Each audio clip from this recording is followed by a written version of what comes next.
নমস্কাৰ আজি আমাৰ ভাদ মাহৰ পবিত্ৰ মাধৱ গুৰুজনাৰ পবিত্ৰ তিৰুভাৱ তিথি আৰু এই তিথিভাগ আজিৰ পৰা 10 দিন আগৰ পৰা আৰম্ভ হৈছে আজি 10ম দিন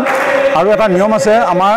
এই তিথিৰ উদ্দেশ্যত প্ৰথম দিনা এটা কীৰ্তন দ্বিতীয় দিনা দুটা আজি 10টা কীৰ্তন গাব ভকতসকলে ইয়াৰ পিছতে খোল প্ৰসংগ আছে নিশাৰ বাবদ বৰগছা প্ৰচলন হ'ব আৰু আধ্যাত্মিক পৰিৱেশ এই সৃষ্টি এটা নতুনকৈ কৰা হয় কিন্তু নৈমিত্তিকখিনি আছে ইয়াৰ উপৰি ভাদ মাহটোত আমাৰ বহুতকেইটা তিথি শংকৰদেৱ গুৰুজনাৰ তিৰুভাৱ তিথি আছে আৰু মাজতে আছে জন্মাষ্টমী শ্ৰীকৃষ্ণৰ জন্মাষ্টমী পিছদিনাই আকৌ বোকা ভাওনা হ'ব নন্দোৎসৱ ইয়াত ভকতসকলে নাম কীৰ্তন কৰি বোকাত বাগৰিব আকৌ পুখুৰীত নাম কীৰ্তন কৰি পুখুৰীত গা পা ধুই আহিব আৰু 5 দিন পিছত শ্ৰীকৃষ্ণৰ জন্মাষ্টমী 5 দিন পিছত পাছতি উৎসৱ হয় কিন্তু আমাৰ খতৰাৰ ভকতসকলে ৰাইজে মিলি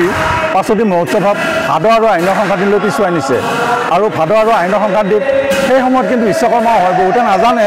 খতৰা বিশ্বকৰ্মা বুলি কয় খতৰাত বিশ্বকৰ্মা নহয় খতৰাত পাছতি নাম কীৰ্তনেই হয় আৰু এইবুলি আমি 4 দিনীয়া কাৰ্যসূচীৰে আয়োজন কৰিছোঁ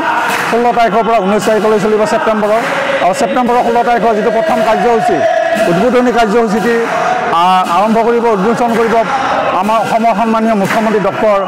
হিমন্ত বিশ্ব শৰ্মা মহোদয়ে আৰু তাৰ পিছতে আমাৰ একেলেঠাৰিয়ে 4 দিন ধৰি আমাৰ ইয়াত নাম কীৰ্তন হোৱাৰ উপৰিও সদায় মানে ভ্ৰাম্যমান থিয়েটাৰ থাকিব ইতিহাস থিয়েটাৰৰ আৰু লগতে সাংস্কৃতিক অনুষ্ঠান থাকিব আমাৰ সত্ৰীয়া যিবিলাক নৃত্য গীত আছে এইবোৰ প্ৰচাৰ কৰা হ'ব দিহানাম প্ৰতিযোগিতা আছে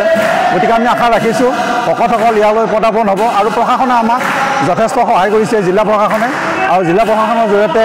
আমাৰ নিশ্চয় এইবাৰ শৃংখলিত হ'ব বিধায়ক মহোদয়ে সহযোগ কৰিছে আমি আশা ৰাখিছোঁ এইবেলি পাছতি মহোৎসৱক ৰাইজৰ সহযোগত সহায়ত সুন্দৰভাৱে পৰিচালিত হ'ব যিকোনো খবৰৰ বাবে যোগাযোগ কৰক 7090173330 অথবা 7099017990 নম্বৰত